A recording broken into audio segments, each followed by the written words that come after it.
क्या हाल चाल है भाई आप लोगों के? बढ़िया, फर्स्ट क्लास, शानदार जानदार, एकदम झकास। हाँ जी। चिंटूस, अरविंद, मनीष,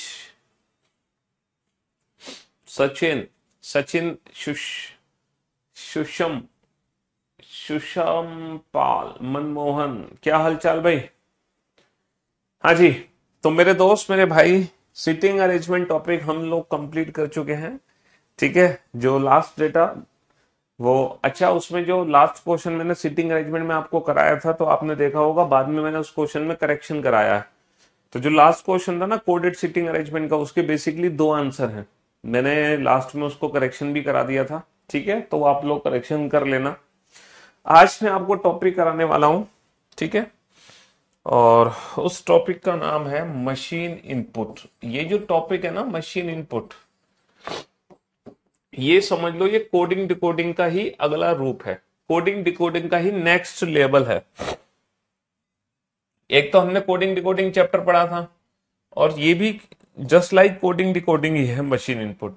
हालांकि मशीन इनपुट अभी तक सिर्फ और सिर्फ यूपीएसआई के पेपर में और बैंकिंग एग्जाम में आया है। यूपीएसआई और बैंकिंग के अलावा किसी और एग्जाम में मशीन इनपुट के क्वेश्चन नहीं पूछे गए, है ना। यूपीएसआई और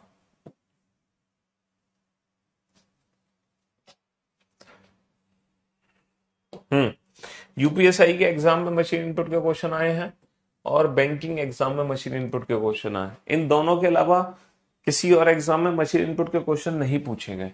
लेकिन हमें आगे के लिए तैयार रहना चाहिए। जैसे कि इनइक्वलिटी चैप्टर था, इनइक्वलिटी चैप्टर आप लोग जानते हैं पहले किसी एग्जाम में नहीं आता था, लेकिन अब आजकल हर एग्जाम में इनइक्वलिटी के क्वेश्चन पूछे जा रहे हैं। ठीक है। हाँ जी। तो कल क्लास क्यों नहीं हुई थी भाई साहब?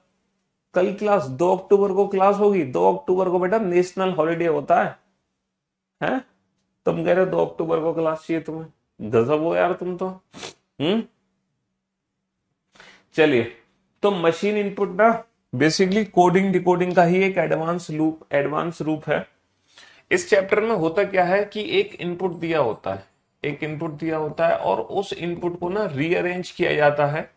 उस इनपुट को क्या करते हैं, हम अरेंज करते हैं। अरेंज किसी ना किसी लॉजिकल ऑर्डर में उसको हम करते हैं अरेंज, उसको रीअरेंज करते हैं। उस इनपुट को हम रीअरेंज करते हैं किसी लॉजिक के थ्रू।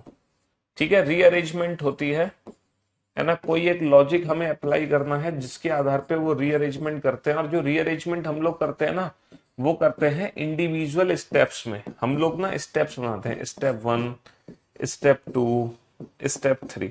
बस हमें वही लॉजिक आइडेंटिफाई करना है कि किस लॉजिक से हम अपने इनपुट को रीअरेंज कर रहे हैं। इनपुट को हिंदी में इनपुट ही कहते हैं, है ना। और स्टेप को हिंदी में कहते हैं चरण। स्टेप को हिंदी में कहते हैं पहला चरण, दूसरा चरण, तीसरा चरण। तो मैं आपको बता दूं, आपके एग्जाम में जो इनपुट आपको मिलेंगे वो किस तरीके से देखने को मिल सकते हैं। देखो, जो इनपुट होंगे ना, वो नंबर्स की फॉर्म में हो सकते हैं, जैसे 15, 10, 30, 25, 22, 23, है ना। ये नंबर्स को वो रीअरेंज कर सकते हैं इंक्रीजिंग या डिक्रीजिंग ऑर्डर में, या फिर पहले ऑड नंबर को रखते हैं, या फिर पहले इवन नंबर को अरेंज कर दें। तो इनपुट हमारा सिर्फ नंबर्स की फॉर्म में हो सकता है। अच्छा, इनपुट हमारा हो सकता है वर्ड्स की फॉर्म में। वर्ड्स जैसे पुट, कट, पेन, पेपर। ठीक है, वर्ड्स की फॉर्म में भी हो सकता है, और इन वर्ड्स को ना रीअरेंज कर सकते हैं। अच्छा, जो इनपुट है वो वर्ड्स और नंबर दोनों का मिक्सअप हो सकता है, दोनों का मिक्सअप। जैसे आंट 35, बॉय 33, 37, कट। तो वर्ड्स और नंबर दोनों का मिक्सअप भी हो सकता है हमारा इनपुट। अच्छा, आजकल इनपुट नए नए पैटर्न पे बन रहे हैं। इनपुट हमारा कुछ इस फॉर्म में भी हो सकता है, इन बॉक्सेस की फॉर्म में। ठीक है, लाइक दिस। ये बॉक्सेस की फॉर्म में भी इनपुट हमारा हमें देखने को मिल सकता है एग्जाम में। 5, 10, 2, 3, 7, 8। और इनपुट हमें कुछ इस प्रकार भी देखने को मिल सकता है मैट्रिक्स की फॉर्म में। ए बी, है ना, सी आर, 3Q, 3D, इस टाइप से भी इनपुट हो सकता है। तो ये इनपुट हमें एग्जाम में दिए जाते हैं और इन इनपुट को ना रीअरेंज करके दिखाया जाता है इंडिविजुअल स्टेप्स में। हमारा काम क्या है, हमें लॉजिक आइडेंटिफाई करना है कि किस लॉजिक से हम अपने इनपुट को ना इंडिविजुअल स्टेप्स में रीअरेंज कर रहे हैं, वो लॉजिक हमें पकड़ना है। और जब हम वो लॉजिक पकड़ लेंगे तो हम दिए गए इनपुट में उस लॉजिक को अप्लाई करेंगे और उस इनपुट को रीअरेंज करेंगे और आंसर देंगे। जैसे कि एक क्वेश्चन में आपके सामने देखता हूं, एक इनपुट हमें दिया हुआ है और वो इनपुट है 20, 15, 10, 35, 30। ठीक है, ये इनपुट है। और फिर हमें दिया हुआ है स्टेप फर्स्ट, पहला स्टेप दिया हुआ है और पहला स्टेप है 10, 20, 15, 35, 30। फिर हमें एक और स्टेप बना के दिया हुआ है ना, जिसको हम बोलते हैं चरण। फिर हमें दूसरा चरण दिया हुआ है 10, 15, 20, 35, 30। फिर हमें एक और स्टेप बना के दिया हुआ है जिसको हम स्टेप कहते हैं चरण, 10, 15, 20, 30, 35। और लिखा हुआ है step third is the last step, step third is the last step, यानी कि तीसरा चरण आखिरी चरण है, तीसरा चरण आखिरी चरण है। समझ रहे हो? अब एग्जाम में क्वेश्चन किस तरीके से पूछा जाएगा, एग्जाम में एक इनपुट दिया होगा, एग्जाम में एक इनपुट दिया होगा और इनपुट हमें दिया हुआ है कुछ इस तरीके से 29, 17, 19, है ना, 32, 40, लाइक दिस। हमें ये इनपुट दिया हुआ है, समझ रहे हो? और इस इनपुट से रिलेटेड हमसे कुछ क्वेश्चन पूछे गए हैं। जैसे पहला क्वेश्चन पूछा गया है, how many steps are needed to complete this arrangement, कुल कितने चरण की आवश्यकता पड़ेगी। जब हम इस इनपुट को इस मेथड से रीअरेंज करेंगे तो हमें कुल कितने चरण बनाने पड़ेंगे, है ना। हमसे पूछा है which of the following is a penultimate step. Penultimate समझते हो, last but one, last but one, last but one समझते हो, which of the following is the second last step. ठीक है, आखिरी से दूसरा चरण क्या है। ठीक है, हमसे क्वेश्चन पूछा जाएगा fifth from left in second step, दूसरे चरण में बाएं से पांचवा क्या है, दूसरे चरण में बाएं से पांचवा क्या है। Fourth from right in second step, दूसरे चरण में दाएं से चौथा क्या है, दूसरे चरण में दाएं से चौथा क्या है। Third from left in third step, तीसरे चरण में बाएं से तीसरा क्या है, तीसरे चरण में बाएं से तीसरा। तब आपका काम क्या है, आपका सिर्फ इतना काम है, इस इनपुट्स को जिस मेथड से हमने इंडिविजुअल स्टेप्स में रीअरेंज किया, कोई ना कोई लॉजिक लगाया होगा। और लॉजिक हम तब समझ पाएंगे जब हम कोडिंग डिकोडिंग चैप्टर पढ़ चुके हैं और नंबर सिस्टम भी शायद अगर हमने पढ़ लिया हो, तब हम लॉजिक को आसानी से पता लगा सकते हैं।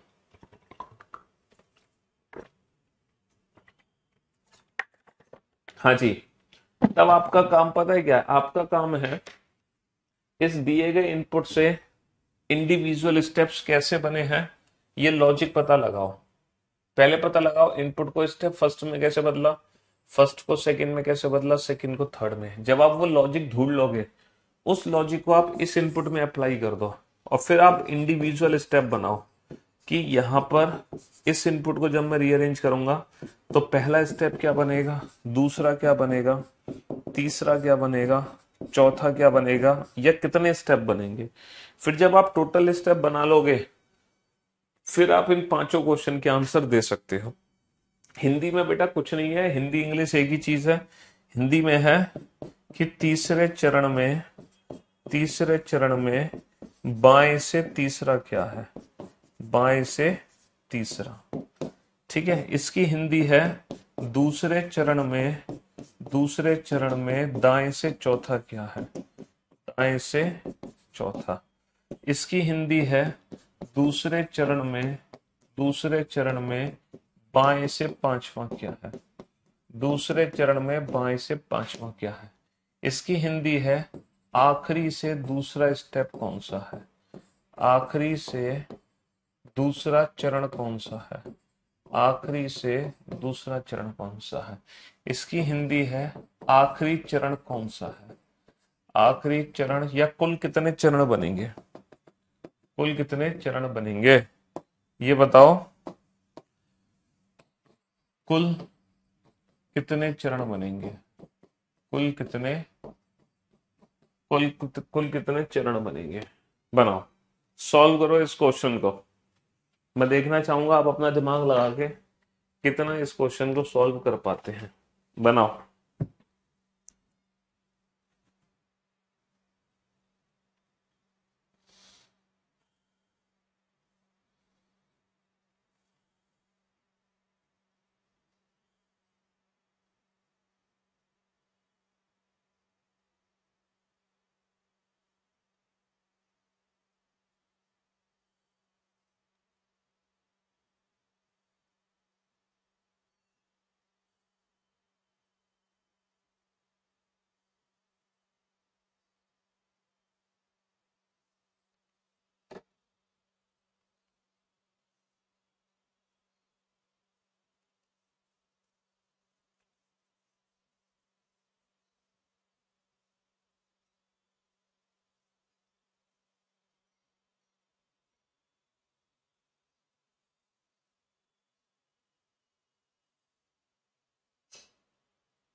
सिटिंग अरेंजमेंट के पॉसिबिलिटी वाले क्वेश्चन सीएचएसएल में आ सकते हैं। देखो आने को आ भी सकते हैं, वैसे तो अगर आएगा भी ना पॉसिबिलिटी वाला क्वेश्चन सीएचएसएल में तो बहुत छोटा क्वेश्चन आएगा, ज्यादा बड़ा क्वेश्चन नहीं आएगा, बहुत छोटा क्वेश्चन आएगा, छोटा।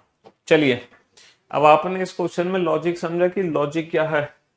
सर लॉजिक समझने के लिए इनपुट को स्टेप फर्स्ट से कंपेयर कराओ, इनपुट को स्टेप फर्स्ट से कंपेयर कराओ। हमने कंपेयर करा है तो हमने क्या देखा, सबसे छोटा नंबर 10, सबसे छोटा नंबर 10 उसको उठा के आगे रख दिया, बाकी सारे नंबर एज इट इज 20, 15, 35, 30, बाकी सारे नंबर एज इट इज। अब स्टेप फर्स्ट को सेकंड से कंपेयर कराओ, पहला जो सबसे छोटा है वो तो सबसे आगे रख दिया। अब बचे हुए नंबर में जो सबसे छोटा था 15, उसको उठा के 10 के पीछे लगा दिया, उसको उठा के 10 के पीछे लगा दिया। बहुत बढ़िया, यानी कि हर बार सबसे छोटा नंबर उठाना है, सबसे आगे पहुंचाना है। अब बचे हुए नंबर में सबसे छोटा क्या है 20, लेकिन 20 15 के पीछे खुद ही है, तो बेटा 20 यहाँ पे ऑटोफिल हो गया। 20 क्या हो गया, ऑटोफिल, क्योंकि मशीन को काम करने की जरूरत नहीं पड़ी। अब हमने 30 को उठा के ना 20 के पीछे रख दिया, 30 को उठा के 20 के पीछे रख दिया तीसरे स्टेप में। उसके पीछे बेटा 35, 35 भी क्या हो गया, ऑटोफिल। यहाँ पे दो ऐसे नंबर हैं जो ऑटोफिल हैं, जिसपे मशीन को कोई काम करने की जरूरत नहीं पड़ी, दिस इज कॉल्ड ऑटोफिल, है ना। इन्होंने अपनी पोजीशन खुद ही भर ली, इन्होंने अपनी पोजीशन खुद ही भर ली, मशीन को काम करने की जरूरत नहीं पड़ी। अब बताओ, जब मैं पहला चरण बनाऊंगा तो कैसे बनाऊंगा? सर सबसे छोटे नंबर को उठा के सबसे आगे पहुंचा दूंगा। सबसे छोटा क्या है? 17। 17 को उठा के सबसे आगे पहुंचा दूंगा। बाकी सारे नंबर एज इट इज, 29 अपनी जगह, 19 अपनी जगह, 32 अपनी जगह, 40 अपनी जगह। अब बचे हुए नंबर में छोटा नंबर क्या है? 19। तो 19 को उठा के 17 के पीछे रख दूंगा, 17 और 19। अब बाकी सारे नंबर अपनी जगह, 29, 32 और 40। And for your kind information, 17 सबसे आगे लग गया, 19 उससे बड़ा आ गया।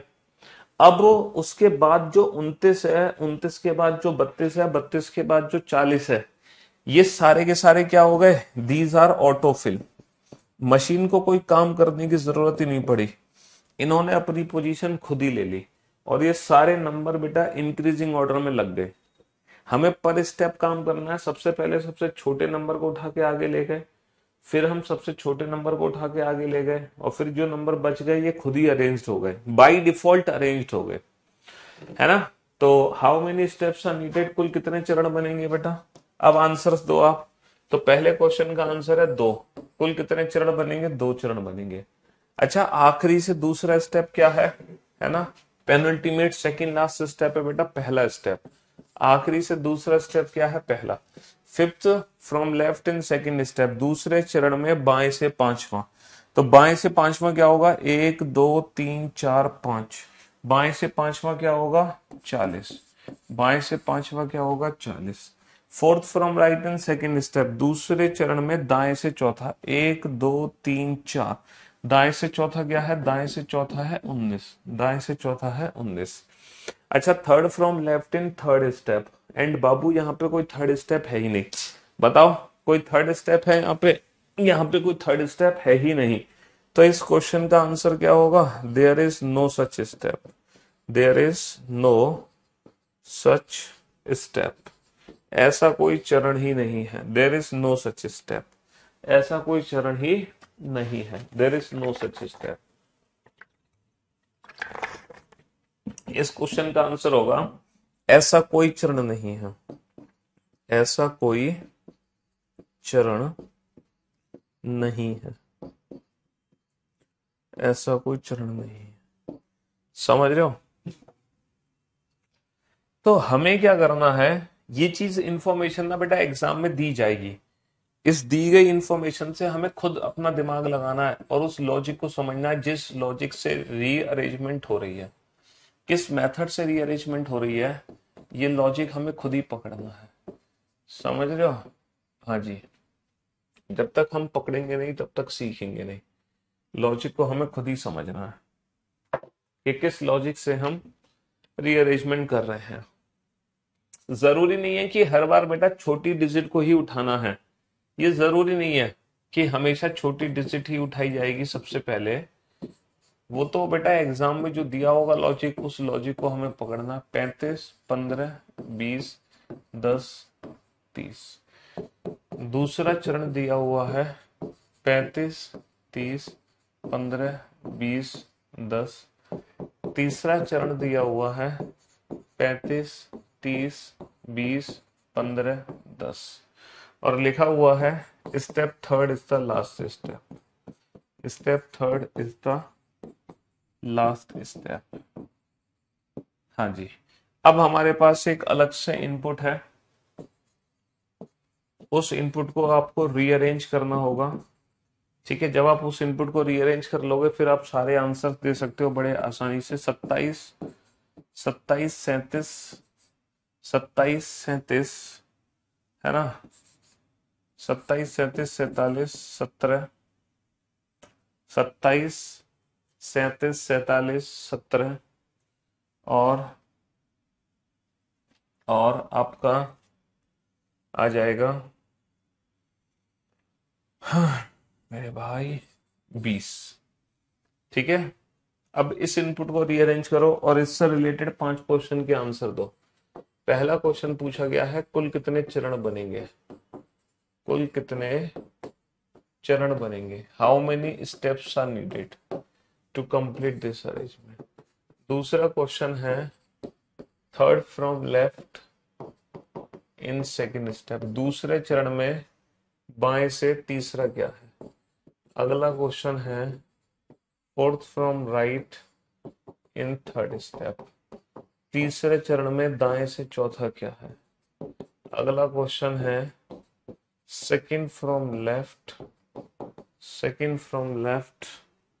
इन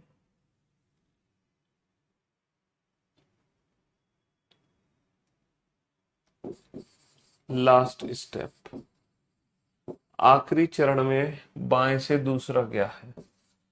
और अगला क्वेश्चन है third from right in fourth step, चौथे चरण में दाएं से तीसरा क्या है। चौथे चरण में दाएं से तीसरा क्या है।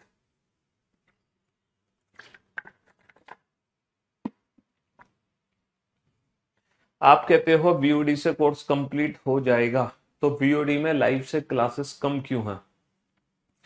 तुम तो भाई साहब बिल्कुल भोंचू हो हैं। बेटा बीओडी में जैसे मान लो मैंने कोई टॉपिक पढ़ाया, सपोज मैंने पढ़ाया डाइस, है ना। लाइव में भी मैंने डाइस पढ़ाया और वीओडी में भी मैंने डाइस पढ़ाया, दोनों में मैंने डाइस चैप्टर पढ़ाया, ठीक है जी। अब हुआ क्या, लाइव क्लास जब मैंने ली, है ना, तो लाइव सेशन में कुछ ऐसे बच्चे आ गए आपकी तरह जिन्होंने बहुत क्वेश्चन पूछे फालतू, बहुत क्वेश्चन। तो उन क्वेश्चंस का रिप्लाई देने के चक्कर में, है ना, 5 क्लास में मैंने बीओडी में खत्म किया, लेकिन ज्यादा क्वेश्चन पूछे गए लाइव क्लास में इस बार इस बैच में, तो 5 की जगह 6 क्लास में खत्म हुआ चैप्टर। समझ रहे हो। या फिर ऐसा हुआ कि लाइव क्लास में मैंने मान लो एक क्लास 1.5 घंटे की पढ़ा दी, है ना, मतलब वीओडी में अगर कोई क्लास 1.5 घंटे की है तो हो सकता है लाइव में मैंने 1 घंटे पढ़ाया हो, तो 2 क्लास बेटा हो गई 1.5 घंटे की। तो यहाँ पे यही 2 क्लास बेटा कितनी क्लास में कन्वर्ट हो गई, 3 क्लास में कन्वर्ट हो गई। तो प्रभु अपनी बुद्धि लगाओ। हाँ, अगर ये फर्क हो कि सर आपने वीओडी में तो सिलेबस कराया है 50 क्लास में और लाइव में आपने सिलेबस कराया है 100 क्लास में, तो बात समझ आती है। अगर बेटा 10-12 क्लासेस का फर्क है, 10-15 क्लासेस का फर्क है, तो ये फर्क तो नॉर्मल फर्क है, नॉर्मल। क्योंकि ये कम ज्यादा घंटे पढ़ाने से भी हो सकता है, ज्यादा डाउट्स पूछने से भी हो सकता है, वो बहुत सारी चीजों पे डिपेंड करता है। तो तुम इतना दिमाग मत लगाओ, बस जो कंटेंट है बेटा, कंटेंट सेम है, कंटेंट सेम है। ऐसा नहीं कि इसमें वीओडी में कम कंटेंट है और लाइव में ज्यादा है। हाँ, लाइव में एक आध क्वेश्चन ज्यादा हो जाता है, जो लेटेस्ट एग्जाम में क्वेश्चंस बने होते हैं, अगर कोई नया क्वेश्चन होता है वो लाइव में हम पढ़ा देते हैं, तो एक आध क्वेश्चन का फर्क आता है बस, लेकिन कंसेप्ट में कोई कमी नहीं होगी।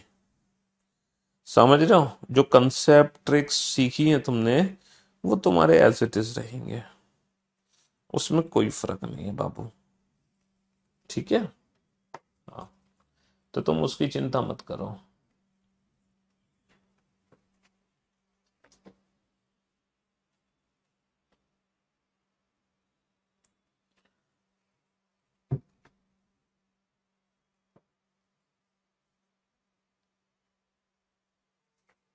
बनाओ जल्दी से।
हाँ जी।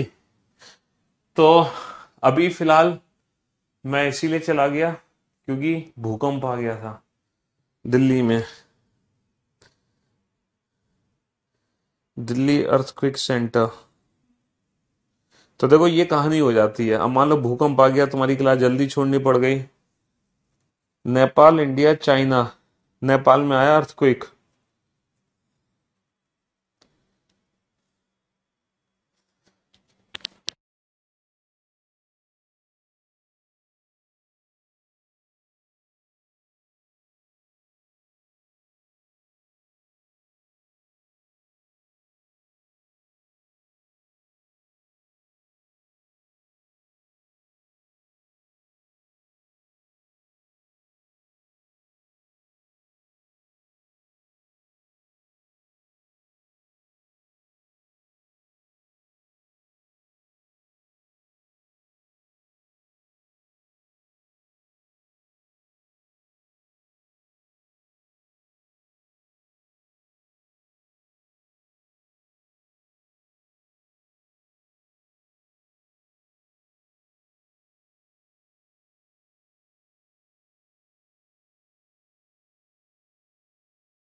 हाँ जी। तो भैया क्लास आपकी छोड़ी जा रही है फिलहाल, इसको हम बाद में कंटिन्यू करेंगे क्योंकि भूकंप का झटका है तेज, दोबारा आने की पूरी उम्मीद है ना। इसीलिए तो अर्थक्वेक आने की वजह से आज की क्लास यहीं रोकी जा रही है। Goodbye, thank you so much.